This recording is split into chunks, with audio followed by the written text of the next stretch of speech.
Welcome into the CAVS Hour. I'm your host, Bubba Startz, on the Scene Project Sports Network. I'm here with Homme High School head football coach Tom Culver. We're going to go over last weekend's big win against Menno. Coach, fantastic team win, I would say. We had some special teams really performing, but we had some really great inside runs too. So we're going to go over a couple of plays today. But is there a couple points that you kind of wanted to highlight off the top that really made a big difference in the game? Well, I think the big thing is, first of all, thanks for having me. Thanks for doing this so we can highlight our kids. After last week's game, you know, we started out strong and then we kind of faded, and I know our kids were upset with the performance, and so they wanted to prove that they were better. And you know, we've talked about handling adversity and things like that. And you know, Scotland Menno scored first, and you know, it would be easy to think, oh, here we go again, but no, they came back and they scored the next 44 points, and you know, we had good defensive play, you know, great offensive play, special teams, so it was a really big team win. Well, and it was a challenging defensive game too. They got a pretty talented, athletic little quarterback behind and the Menno team, and just watching the kid run around and making plays and extending plays with his feet makes it really hard on your defensive backfield to keep up. And that was kind of that first drive was a lot of that, but it seemed like they really started buckling down. You were getting great penetration from the defensive line to kind of force their quarterback into having to make plays. So it was really fun to watch, like you said, them battle the adversity, having watched last week's game that obviously didn't go our way, and then for them to battle back. So what's the first play we're going to watch here? Okay, this is, at this point you can see on the scoreboard it's 8-8. We had scored on our second drive, and they're going to punt, and so we have coming in here, we end up blocking this punt. In fact, we blocked 2 punts in a row, but this one's got the best video footage. But anyway, Logan Stark blocks it, and then Isaiah Crownover, and I can do it in slow motion here so you can kind of see.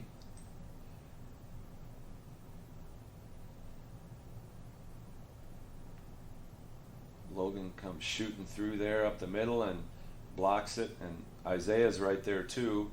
And on the sideline, us coaches were going, you know, to each other, going, "Scoop and score! Yeah, scoop and score!" Scoop but and you score. Can't fault the young man. No. He doesn't know who's coming behind him Yeah. there. And it looked like Isaiah would have blocked that one had the other young man not gotten there first, right? Yeah. Huge penetration up the middle you can see on that. They had a little bit of a low snap, so I'm sure that factors in a little bit on their side. But the execution of getting it blocked and then able to cover it up there, very impressive. What goes into a play like that from the kind of your setup point? And are you in a punt block formation at this down and distance on the field and kind of preparing for that? You know, most kids aren't going to boot the ball 60 yards in high school football, right? So you know you're going to get good field position anyway, and you know your returner can get back there, flag a fair catch, and you're going to probably end up on the 50, right? So you're able to take some risks and to say, hey, we're going to go after this ball. That's got to fire up the defense and the special teams. Yeah, well, and a credit to Coach Van Winkle. He does our special teams, and he had noticed, well, they had guys spread out. They only had one personal protector back there, and he was to the left of the punter, and so we were coming at it from the right, you know, and he had one guy going out to try to create an alley, because if that wingback over there goes on the wide guy, because usually on field goals, punts. Can you back it up to that point, and we'll kind of we'll see exactly what you're talking about on the screen as well. Yeah. Mostly for me, I didn't, I played my freshman year of football, but we weren't doing a whole lot of study back then, and you know, the early 2000s tape was a lot harder to come by. And a big shout out to Huddle for this amazing technology and the advantages that it gives, not just your team, but all teams that are willing to use it. So shout out to Huddle. Thank you for doing this for our local amateur sports teams. It's absolutely amazing. Yeah, so you can see here's their wingback where I have my cursor right now. All right, and then they've got the one personal protector, and he's out here a ways, so there's a pretty good gap. if we were doing this, we'd have this guy way in here. Yeah, a good step and a half probably farther inside. Right. Yeah. So a little bit of setup on their side that was a little off, but everyone has to execute, right? That's the importance of everyone doing their job. Yeah, and you can see we've got 3 guys in here.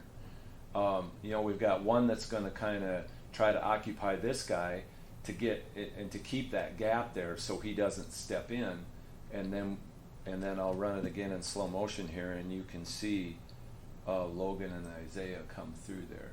See, he takes that end out, and see that guy. Logan just murders that poor guard. Yeah. Just runs him right over. Yeah, and the wing back in that case didn't even stay to help block. He just was taken off. Right. And so they didn't have enough.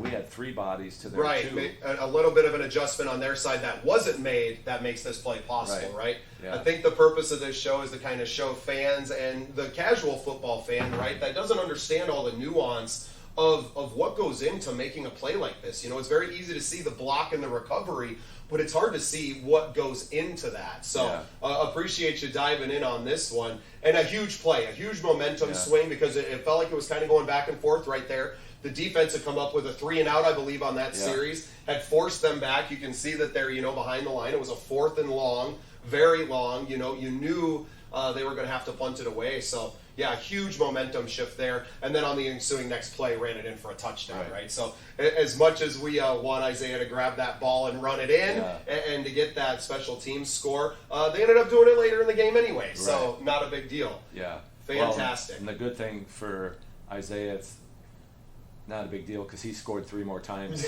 as the night went on. So, but fantastic. All right. Well, moving on. You got some more plays for us to check out here. Let me go down.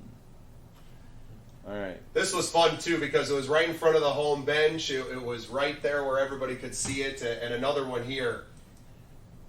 Talk about your inside running game. You guys had a great, I can see already you played a little bit there. You had a little bit of a trap going on this play with the pulling guard coming over. It was really working for you guys. Was that something you identified going into the game that was like, hey, we think we can exploit a little bit of this part of our game against this team? Right. Now they played different defensively than what they played from the previous week we've seen against Korska Stickney. But the one thing that we knew, all right, they've got their defensive ends outside here wide, plus their safeties. They're in a 4-3. There are 3 linebackers here. You got one safety way out here and the other one way out here. So if we can break up the middle somehow and inside, these guys are going to have chase from behind. And a lot of times they were coming up, and the defensive backs were coming up toward the line of scrimmage, when, like with ours, we tell them your first 3 steps have to be back, because in case it is a pass, it gives you a chance to read what's going on. So we ran a fullback trap to Isaiah, and so we call this a 22 trap. So Isaiah's our 2-back through the 2 hole, which is the hole just to the right of the center. So, and I'll go in slow motion, but Caleb is our center. He's going to block down on this D tackle. Alex is our right guard. He's going to that middle linebacker. And Peyton, our left guard, this defensive tackle is coming across, and he's coming across. Peyton is going to block him from the side. And exactly, for those of our listeners and watchers here, so the guard who's kind of nose up on this tackle, he's going to kind of let him go, right? So as a defensive tackle in that mindset, you're like, I'm free, right? I'm going to crush this guy. And then you're getting clipped by a pulling guard. Go ahead and roll the tape, Coach. Let's watch this. So I freeze it right there. There's that defensive tackle like you talked about. He's coming across, I'm going to go get the quarterback, and all of a sudden he gets blindsided. And so, well, and you can see here where you almost have 3 untouched or 2 guys blocking ahead of Isaiah here to go against just the one safety. He's not even looking the right direction, right? He's kind of off trying to find the play still. and identifying it. And really all Isaiah has to do is to beat this safety down on the lower end of the screen, Right. and he's off to the races. Yeah, because you can see their middle linebacker, this outside linebacker on that side.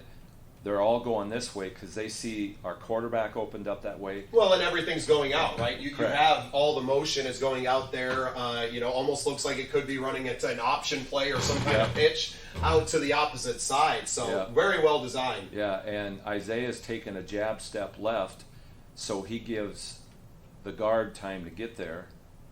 All right, and so we'll continue it. And here he comes. The end goes down and hits that other linebacker.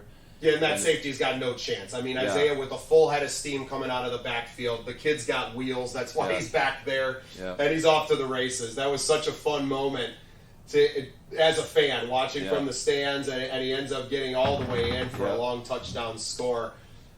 But there's so much, and that's what we really wanted to highlight, especially on this show and getting in here, is that it takes more than one player, right? Football is the quintessential team sport, and it takes everyone kind of doing their job and making sure that they're doing the little things right, and plays like that happen because everyone did it right. And what a block by that pulling guard to stand up that big defensive tackle and to leave that crease open.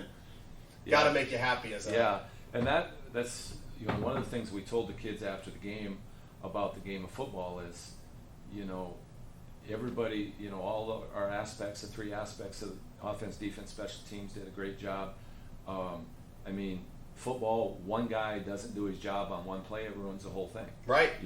We can go back and reference Meadows' play where maybe the wing, their wing back is a little too far outside, and it leaves a little bit of a gap to make it all happen. So you need everything working in unison, and that's what really makes it a beautiful game, isn't it, Coach? Yeah, it's a big deal, and it's pretty cool when things come together and kids, we preach to our kids about running the football. A lot of times we don't have great passing stats, but some people think, well, you guys can't throw the ball. No, we practice it all the time. We're ready.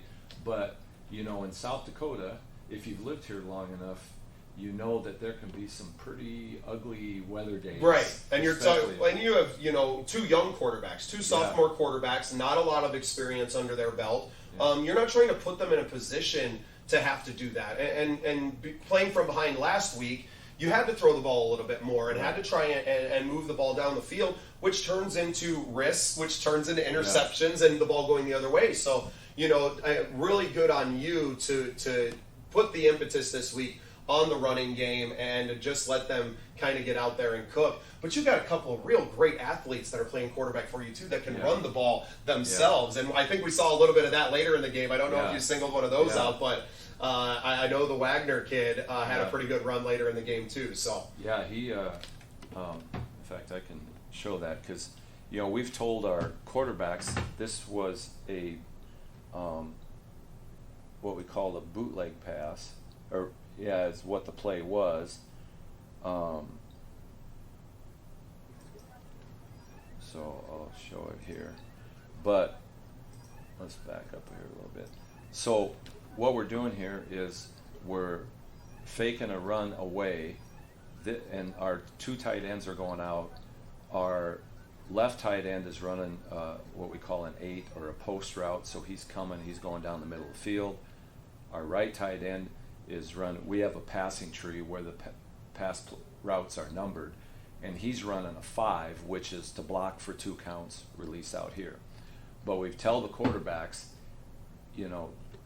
kind of a guy by the name of Bud Wilkinson several years ago from Oklahoma. He was the Oklahoma head football coach, and he said when you throw the ball, only 3 things can happen and 2 of them are bad. So, you complete is the one good thing, incomplete or interception are the 2 bad. So, we kind of tell those kids that you get out here, and if there's nobody out here, if there's green grass, go take it. Absolutely. And so Ethan did a really good job on that here. So we get the play fake. Everybody bites. We had a great vision there by the young man too, to see that guy biting in. That big defensive tackle's bearing down on him. But look at the wheels, man! Yeah. Just takes off. Yep. Yeah. So there was. That was like a what did it say here, 18-yard gain on that. So, I mean, we'll take that anytime. And Right. there's a lot less risk in that. And Well, your chances of completing a 20-yard pass, I got to imagine, in these kind of leagues are fairly low, under Yeah. 50%, I would assume, for Yeah. most teams. So, yeah, if you can go grab, 20 yards downfield with your legs, kid, get out there and do it. So. That was an awesome run too. I was watching that. We left a little bit early to get the kids home, so I didn't get to see some of these. And it seemed by halftime you guys had her pretty well in hand. Not that anything can't happen in football, but I saw this one on the highlights. I wanted to make sure that he got some props for this. Even though the score is what it is, all of this is experience points for all of these young men, right? You have a very young team this year. We just have a small school, and we should point out for people that are watching that don't know, this is 9-man football. The Von Homme school, this district, and these teams are very small population-wise. So can you talk a little bit about the differences between an 11-man game and a 9-man game? It really shrinks the field down, I would have to imagine, or opens it up, either way you want to look at it. Yeah, you'll see if the big difference is offensively, we have to have 5 players on the line of scrimmage. In 11-man, they have to have 7. And so basically, if you added 2 tackles in, we don't have tackles. But, like we tell our tight ends, you're basically tackled. You're the tackle, yeah. Yeah, but you get to catch the ball once in a while. Right. The big difference, I think the huge difference, and I've had in the past, guys that in their younger years have played 11-man football and then have come and played 9-man, and every one of them has said defense is a lot harder because you have the same number of eligible receivers, except you have 2 less defenders. Right. And it makes it really tough. So do you play pretty much no cornerbacks, or like what's the setup defensively, I guess? Well, what we've been running is a 3-3. So we have a 3-3-3. We have 3 down linemen, nose, 2 defensive ends that are stood up, and then we have 3 linebackers, and we have 2 corners that are up fairly tight, and then a free One safety. deep safety. Yeah, free safety in the middle. And there's a lot of variances. I've seen teams play 5-man fronts, 4-man fronts. It's basically what your philosophy is, and also what your personnel Well, is. personnel is so big at this Yeah. level, I gotta imagine, because it's not the reason you're playing 9-man football is because it's a numbers game. Right. So that means that most of these teams, and you can see them on the sidelines, there's not 50 people on the team. Right. There may be 30 people on the team, and half of those are freshmen and sophomores Right. sometimes. So Yeah, well, and we have 31 guys out, and we have the majority of them. We have quite a few freshmen and sophomores, and then we have I think we have 6 seniors, and we have quite a few juniors. But when you only have 31 kids, and like tomorrow, our JV team. So basically, I take 11 or 12 of them and keep them with me on Monday. We watch film, go lift weights, and then the JV's going to Parkston tomorrow, and they're going to play Parkston, Bonham, and Kimball White Lake are going to play a junior high and JV jamboree. awesome. So they'll play a couple games. So, but I like to, and one of the things I've always done is, as much as I can, is get these young kids in on a varsity game, because there's sometimes that in practice we definitely limit it, and we be very careful, and we talk to our older guys like, we're not going to pick on these young kids, and the one thing that I think has helped us this year is our JV and our kids that are on scout team. When we're running the other team stuff during the week, they've improved so much that they're giving these guys a really good look, so that they have a role in help prepare these older guys for the games. But we also want our older guys, I mean, if there's a 150-pound freshman, if you roll him, what does that prove? Right. So because we don't want those kids to be discouraged, we want them to stay out. Yeah. Because they're going to grow up. And you're graduating this year. I need that kid for the next 3 years. So Right. don't go kill my freshman. Yeah. And so our older kids are really good about it. They treat them really well. And did you have any defensive plays that stood out for you guys? We've seen a little bit of the special teams. We saw a couple of really great runs from the backfield there. I'd love to get some of our defensive guys, which I know are a lot of the same guys. Obviously, you have a lot of the upperclassmen that are playing both sides of the field, which speaks to another thing with the 9-man football is that you have to be almost more versatile, right? Because there aren't the numbers to do that. Even talking about the tackle tight end position, right? Most teams with a bigger tight end can just focus on that. Yes, they do a little blocking, but they're mainly focused on the route tree. With your team, and especially as run heavy as you are, your tight ends need to know that tackle position very well, and then you get to go out and catch a few passes. Right. Here's defensively here. I'll show you. This was a good play, and I can kind of tell you. Let me get to it, and then I'll pause it and I'll kind of explain.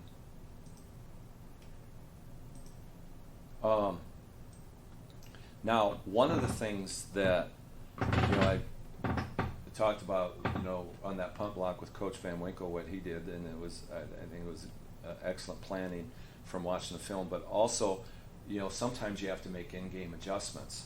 And we talked about keeping this quarterback in the pocket, not letting him. Well, especially after that first drive. He carried the team all the way down, had a couple of real nice passes, but it was really his legs extending plays. Right. You're talking about some of the plays were 13, 14 seconds when he's got the ball back there. Yeah. It's a long time to have to cover somebody running around in the outfield. Absolutely. And so what Coach did is, Coach Koch, he decided that, okay, he did some blitzing, but the blitzer always came from the wide side of the field. And what we want to do, so he's kind of in the middle here, but we wanted to force him to a sideline, a short side. So then, shrinks the field down. Shrinks it down, and we can maybe corral him, or he's got to keep backing up. Now he gets closer to the backpedaling to the goal line, and then those big defensive tackles that are chasing him down start smelling blood in the water and a touchdown of their own, don't they? Yeah, absolutely. And then that means he has to throw the balls that much in the air, much longer, which means our defensive backs. So this was an interception, and you can see we had a freshman out here, Titan Ronick is guarding this guy, was with him the whole way, and they came, and then Caden Zomer's our free safety here, and he scrambled around. He threw it up to this kid, and both of them were there, and Caden came down with the interception. So we'll go in slow motion. Okay, so he's with him. He cuts out, and he throws that one away, and they're both there, and I think Titan tips it. Yeah, definitely got a hand on it, didn't he? Yep. Another huge play, and this one almost went for a touchdown too. Yeah, he steps out at the 4-yard line there. Yep. So that was a really good play. So, a lot of times you watch film and you have a plan of what you want to do for the week, and you practice that all week. Can you play that in real speed just so we can get a sense of how fast this game moves? I think we've been watching a lot of this slow-mo, and it seems fast even there. So let's just watch this in real time and see how quickly it develops. And a great job of the defensive line and the blitzer keeping this intact.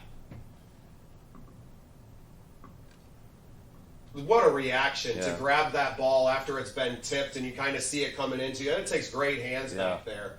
Yeah, Caden had kind of a similar one to that last year when we went out to Hill City. Excuse me, in the playoffs, where defensive back tipped it and he came over to help and reacted, and then he caught it and he got his feet down right before he went out of bounds. So it was kind of nice because both of them were right in front of our bench, so then the kids get a eyewitness view of it. And that may be the only downfall to our field setup is that with the track going around, you're so far away as a fan. It's hard to, I think, and it deters a lot of fans from even saying and getting a little bit louder because you know that the boys can't necessarily hear you or feel you. I grew up in Deadwood, Tom, and we played down there in the bowl, right? And the stands come right up to the edge of it, and what a different environment it is. But it's nice, to get the fans out there. Always nice to make a play along your own sideline, whether you're home or away, just to get that extra juice, man. It's good to hear your boys get behind you. Yeah, it's pretty cool because you could see in the background they were jumping around, and once they realized he had the ball, that before that, even with Titan, I mean, that's a pretty good play for a freshman against a senior, and that kid's taller than. Yeah, that kid's like 6 inches taller than him. It looks like out there, right? Yeah. So, I think if we keep improving, by the end of the year, I think we can be awful hard to beat. So. Well, and every single play gives you a little bit more experience, these young guys, especially towards next year, right? And you have a big junior class, you said, right? Quite a few out there that are playing now. They're obviously playing prominent roles on the team as all these sophomores and freshmen level up next year. It bodes very well for the future of Bon-Homme football. Right. So speaking about the future, what do we have to look ahead to next week? I know you guys are going on the road. Yeah, we go to Gregory. They beat the first game of the year. They beat Scotland Menno 48-38. They had a shootout. I know the guy that's the new superintendent over in Scotland, and on social media he had that night at 9:47 p.m. there was 9 minutes and 47 seconds left in the game. It was just, that's a late one, incomplete passes and really scores. Extends the game. Yeah, and so they like to throw it around, but their quarterback didn't play last week. He was on the sideline on crutches. So that doesn't bode very well for them this week. Of course, no injury report in amateur football like this, but you have to assume if a guy's on crutches one week, he's probably not going to be on the field the following week. So maybe a little bit of an advantage for you guys there. Yeah. It sounded like he had a high ankle sprain that was, and those things can be worse sometimes than break, depending on how severe it is. But then they're playing a freshman quarterback. Well, when, I've had to play freshman quarterbacks in the past if you don't have many older kids or anything like that. By the time they're seniors, they're pretty good because they've seen just about anything you can imagine. But you can get after a freshman quarterback too and put some pressure on them and try to cause some mistakes in that backfield. So I'm assuming defensively that's going to be a big thing that you guys are doing. Offensively, obviously you're a run-heavy team, right? We see that. You got a great backfield. The offensive line obviously likes to get out there and get dirty and to lay some hits on people. So I'm sure we can expect a lot more of that going into this game as well. Yeah, and what I figured over the years is, we're primarily run the ball, want to be physical, because what happens is usually is if you're physical in the backs, I told the kids a quote the other day. I don't know if you remember Herm Edwards. He played in the NFL, he coached in the NFL, and then he was an ESPN analyst, and he talked about running backs running behind their pads. And so when you run behind your pads, that means if you see that you want to try to avoid contact, obviously, but if you see that there's going to be contact, then be the hammer, not the nail. You're the one who initiate it and try to run that guy over or run through that tackle. Well, in the first half, they may make those tackles, but after half, 2-3 quarters of getting run over, I've seen, especially with high school kids, sometimes they'll accidentally fall down or something because they don't want to get run over. And you look at all three of our backs, but especially a guy like Isaiah, who's 215 pounds. He's a big kid. Yeah, not as big as his brother, but anyway. Yeah, and so and he drags people with him, and Luke and Major do a really good job of doing that also. So and you can see number 14, Major Arstad here, where the kid might lack in a little bit of height. He makes up for it with tree trunks of legs, right? Yeah. And that's hard to take down for a lot of high schoolers that don't have great tackling technique. He's like a cannonball out there coming at you, shot straight out of the backfield. Yeah. That's a hard thing to try and take down. So on top of it, he keeps his legs moving all the time. And and there's some times I think where in a couple 3 plays I can think of this year where I think people thought they had him tackled and they were trying to get low under him, and he just ran right through him. Yeah, where are you going to go? Yeah. I mean, for me, thinking about it being 6 foot tall, I was about the same height when I was in high school. To try and get that low when you're tied to break down and to get there, and then you hit their legs and it's this big around and solid against you, it's a tough thing and demoralizing. Like you said, alluding to having to stick to the run game. And I think it's easy for a lot of kids that watch the NFL these days, and of course everybody wants to see those huge, touchdown passes. Yeah. But in this league, it's not always the case, right? Especially with a young team. So you have to be committed to what you do well. Yeah, and the other thing that some people may not understand is, okay, if I'm a quarterback in the NFL, that's all I do. I study defenses, I know the playbook, I do all this stuff. In high school football, all right, let's just take Isaiah for instance. Okay, Isaiah is our fullback.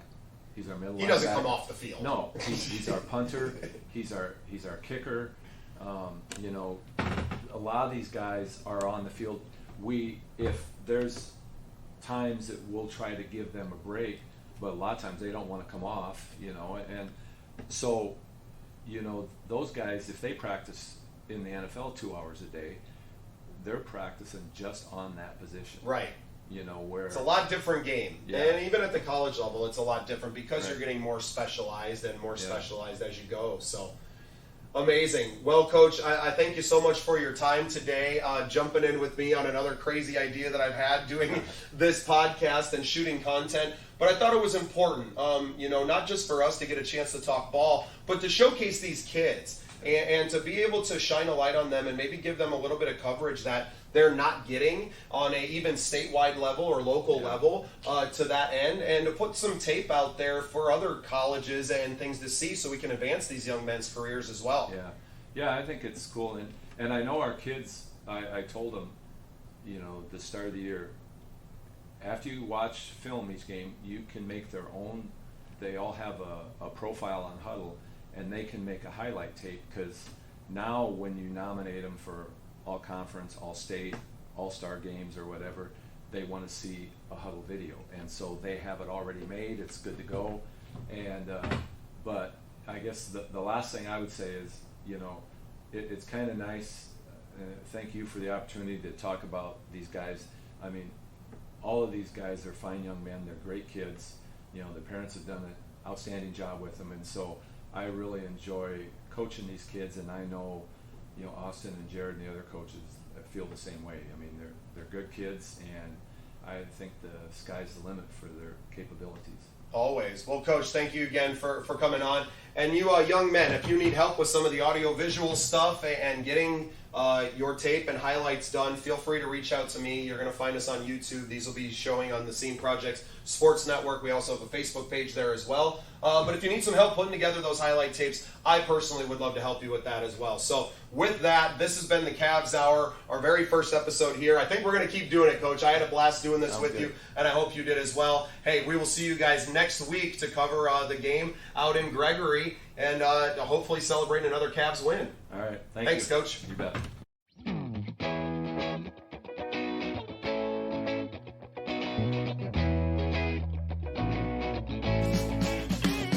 Thanks for tuning in to the Scene Projects Podcast Network. We appreciate you listening. You can find more at thesceneprojects.com. Join our community. Got an ocean full of love that's made for two. We sail upon the ocean breeze, and sunshine feels like you loving me. We got a good